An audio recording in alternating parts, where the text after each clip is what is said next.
반갑습니다. 오늘 제가 드리는 강연의 목표는 남는 게 아무것도 없는 강연입니다. 그러니까 집에 가서 그렇지 뭘 들었지? 뭐지? 이런 생각이 드는 거. 그러니까 오로지 그 15분 순간이 즐거운 거. 사실은 우리 인생에 그런 것도 필요하거든요. 세상에서 가장 강한 사람이 누구라고 드라마에서 얘기했습니까? 누구에게 무엇을 바라지 않는 사람입니다. 그러면 강해질 수 있습니다. 그러면 강자에게 비굴해지지 않아도 되고 약자에게 교만하지 않아도 됩니다. 그래서 가끔 우리는 힘과 교만이 한 짝이고 힘이 없음과 비굴함이 한 짝이라고 생각하지만 사실은 힘을 가지고 있는 사람이 훨씬 더 겸손할 수 있고 힘을 가지고 있지 않은 사람이 훨씬 더 비굴해지는 경우를 봅니다. 그래서 이 짝이 뒤바뀌어져 있습니다. 힘을 가지고 있는 사람이 더 많은 힘을 가지려고 왜? 힘을 가지고 누군가를 강요하려고 하는 사람은 반드시 자기보다 힘이 더 많은 사람이 나타나면 비굴해집니다. 그러나 가진 힘이 없더라도 누군가에게 아무것도 바라지 않으면 당당할 수 있습니다. 이 사람한테 얻어낼 게 없는데요. 네, 얻고자 하는 것도 없고 시장님 만나도 인사해야 하지만 반갑게 하지만 별로 별로 내 인생에 크게 제가 무엇을 도와드려도 도와드릴 수 있지 시장님이 저한테 도울 게 뭐 그렇게 크게 있겠습니까? 주위에 아는 여자들도 별로 없는 것 같고 그럼 저한테 중매를 서줄 일도 별로 없고 그러면 누가 저한테 와서 관등성명을 대야 되는 것이 정상입니까? 시장님이 오셨어? 안녕하세요 시장님. 왜? 유권자니까. 난 표가 있으니까. 저 사람은 늘 저한테 잘 보여야 될 의무가 있습니다. 근데 정치인들은 당선이 되기 전에는 자신의 관등성명을 대고 다니다가 당선이 되고 나면 시민에게 관등성명을 대라라고 요구합니다. 넌 누구냐라고 묻습니다. 넌 누구냐? 넌 누구냐? 잊어버리는 것이죠. 선거철에만 유권자라는 것을 압니다. 끝나고 나면 무권자로 보는 것이죠. 통치의 대상으로 보는 것입니다. 하! 그래서 어쨌든 이렇게 가면 여기에 대해서는 너무나 할 말이 많지만 잠시 접어두도록 하겠습니다. 왜? 그냥 조금 접읍시다. 이것만 해도 제가 오늘 50분은 얘기할 수 있지만 참도록 하겠습니다. 본론으로 들어가야 됩니다. 아직 본론이 시작되지 않았습니다. 20분이죠. 야, 이게 어디 가서 20분을 해본 적이 없거든요. 보통 1시간 반 정도 하는데 어떻게 그래서 여러분들이 시간을 체크하시고 저한테 말씀해 주시기 바랍니다. 19분이 됐을 때는 누군가가 손을 들어서 이제 닥치세요라고 이야기했어요. 아까 세 분께서 말씀하시는 소통에 관해서 제가 느꼈던 일이 하나 있습니다. 그 절에 가서 제가 템플스테이를 절에서 머무는 행위를 4박 5일 정도 한 적이 있는데요. 거기 갔을 때 그러니까 요즘 저보고 자꾸 출가하라 그러시는데 그 법륜 스님께서 가장 먼저 말씀을 하셨죠. 원래 방송에서 하신 말씀이 아니고 그 청춘 콘서트 2.0에서 제가 이제 할 때 그 법륜 스님 말투가 조금 이렇거든요. 그 재동 씨는 가만히 보면 선지가 있어요. 번뜩번뜩이는 재치 같은 게 있고 그걸 불가에서는 선지라 그래요. 선지도 있고 누가 안 시켜도 어렸을 때부터 고기를 안 먹었고 산을 좋아하고 혼자 살고 그럴 바엔 들어와서 우리하고 같이 사는 게 어때요? 그래서 제가 강력히 반발했습니다.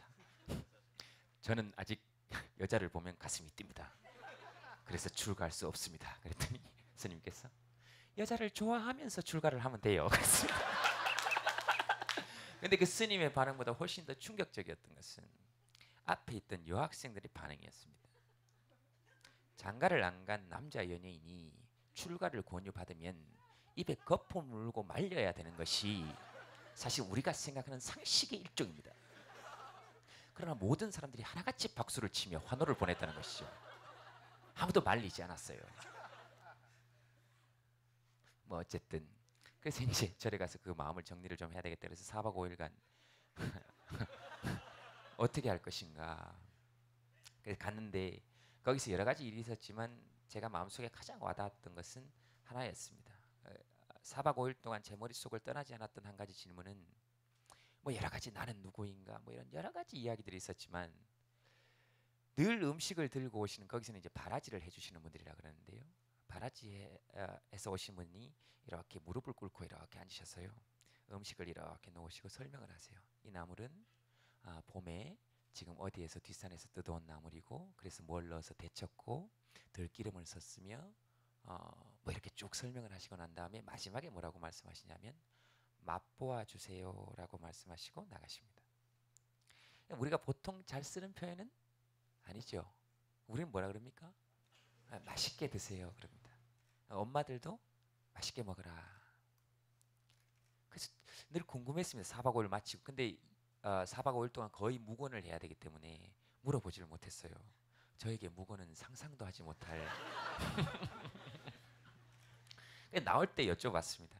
왜 맛보아 주세요라고 말씀하십니까? 그랬더니 음식을 만드는 건 정성껏 모든 사람이 부처라고 생각하고 음식을 만드는 건 우리의 몫이고, 음식을 먹고 맛이 있느냐 없느냐 판단하는 것은 누구의?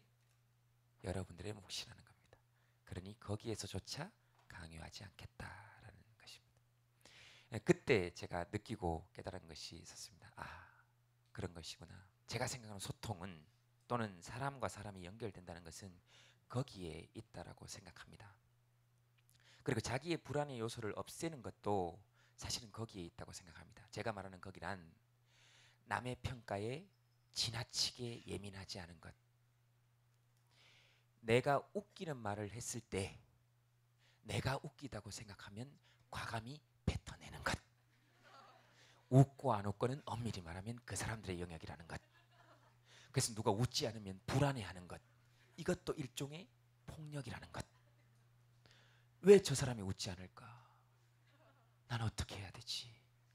그 사람이 웃고 안 웃고에 너무 내 마음을 뺏기지 말 것. 내가 웃겼으면 그걸로 된 것.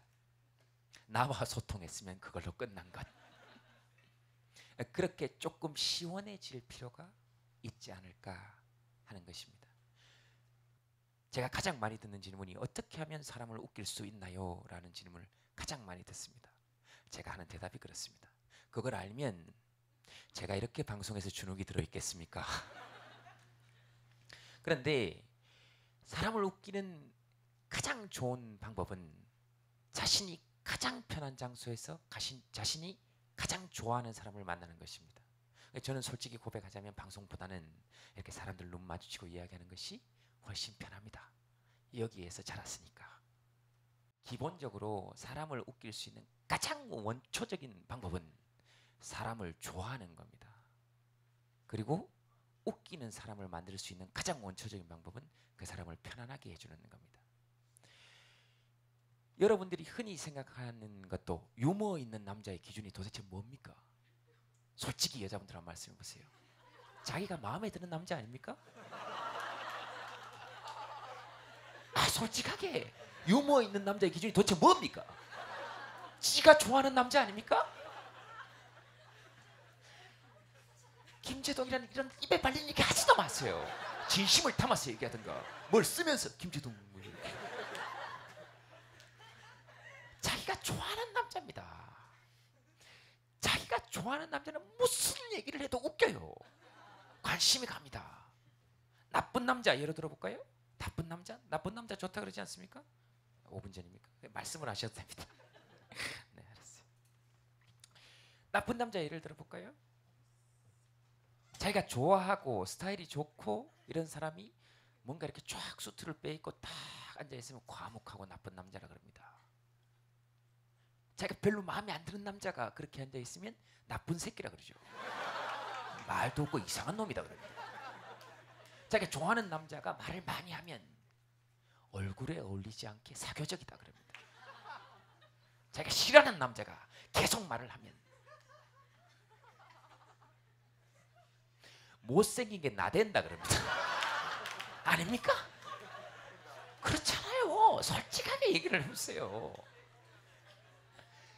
그런 이런 주눅과 분노가 계속해서 쌓여서 난 반드시 사람을 웃기겠다라고 그 고난의 길을 뚫고 온 사람을 여러분들은 보고 계시는 거예요.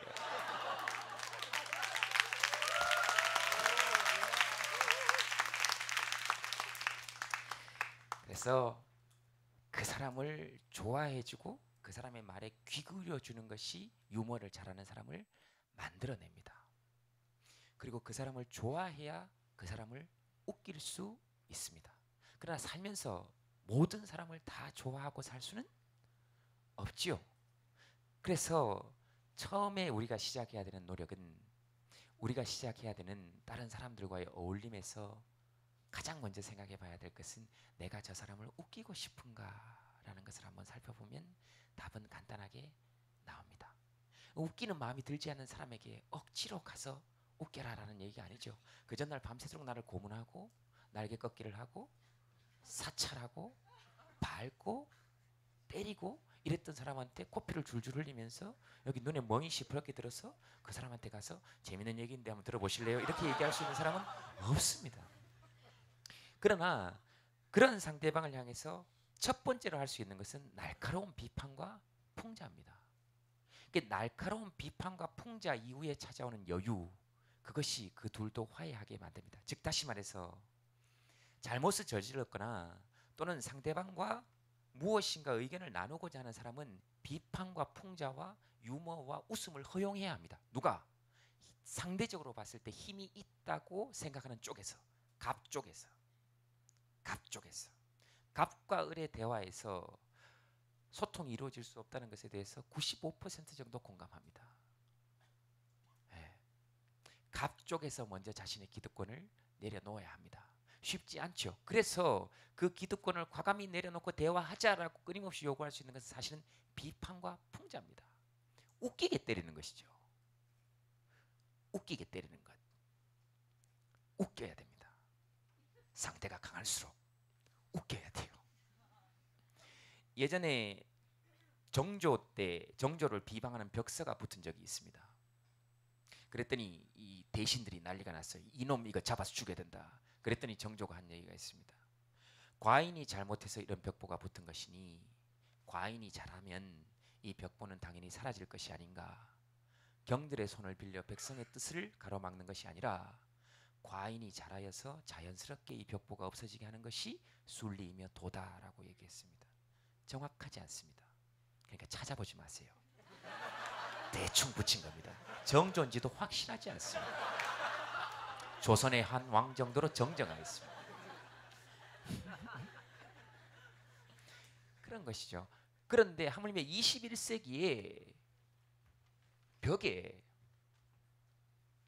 쥐를 그린 벽보를 붙였다고 해서 잡아 가두거나 벌금을 물린다면 이건 이상한 것이죠. 쥐를 그려야죠. 쥐의식 포스터 아닙니까? 그 뭐를 그립니까? 쥐의식 포스터인데 20마리 안 그린 걸 다행으로 생각해야죠. 아니, 쥐의식 포스터에 쥐를 그리지 그러면 소를 그립니까? 말을 그립니까? 그리고 우리가 쥐의식이라 그랬습니까? 우린 쥐의식 그랬는데 자꾸 높은 사람들이 쥐의식 그리지 않았습니까? 쥐를 그리는 것이죠. 그게 뭐가 이상합니까? 쥐가 불길한 동물입니까? 그 사람들이 얘기하는 것처럼? 천만에요. 자축인묘 진사오미 신유술에 12간지 중에 제일 먼저 나와 있고 지금 조선 왕릉을 지키는 12간지 12지신상 중에 가장 먼저 있습니다. 그러면 조선의 왕들을 모두 불길한 존재가 지키고 있습니까? 어디서 그런 마르티스코 같은 소리를 하고 있습니까? 다시 말해서 이런 날카로운 비판과 풍자는 서로를 풍요롭게 합니다. 네, 끝났죠? 알겠습니다. 마치겠습니다.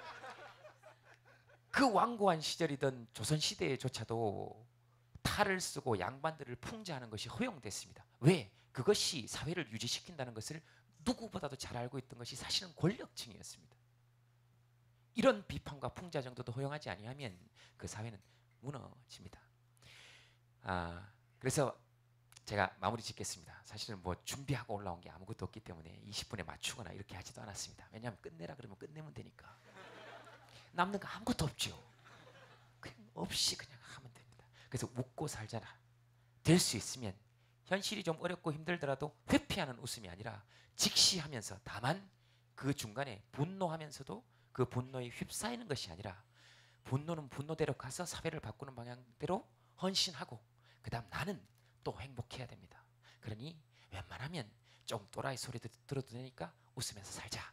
웃으면 좋은 일이 생긴다는 아주 진부한 문구가 아니라 실제로 내 생활에 적용하면 좋은 일들이 다 생긴다.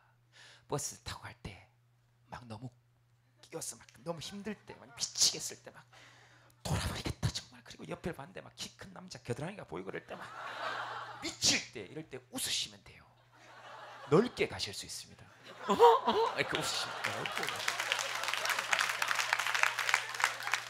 정말로 넓게 갈 수 있습니다. 남부럽지 않게 갈 수 있습니다. 그저 웃으면 돼. 다음 정류장에서 누가 타서 다가오면 또 웃으면 돼. 간단합니다. 지하철에서 앉아가고 싶다. 간단합니다. 앉아있는 사람 앞에 가면 돼요. 웃으면 되면. 거기 앉으면 돼요. 엘리베이터를 혼자 이렇게 탔는데 밤에 무서운데 누가 남자가 이렇게 탈라 그런다. 타기 싫다. 같이 타기 싫다. 간단합니다. 웃으면 돼. 내립니다. 머리는 누가 아프냐? 누가 아프겠습니까? 상대방에게 피해를 줬습니까? 안 줬어요. 난 그냥 웃었고. 상대방 머리만 복잡한 것이죠. 그래서 그렇게 웃고 살면서 좀 편하게 가자. 좀 편하게 가자. 사회를 바꾸는 분노, 저항 정신은 유지하되 내가 행복한 것이 제일 우선이라는 것도 잊지 말자. 내가 행복하지 않으면 누구도 행복하게 만들 수 없다. 그러니 그렇게 웃고 가자. 힘들어도 웃자. 마치겠습니다.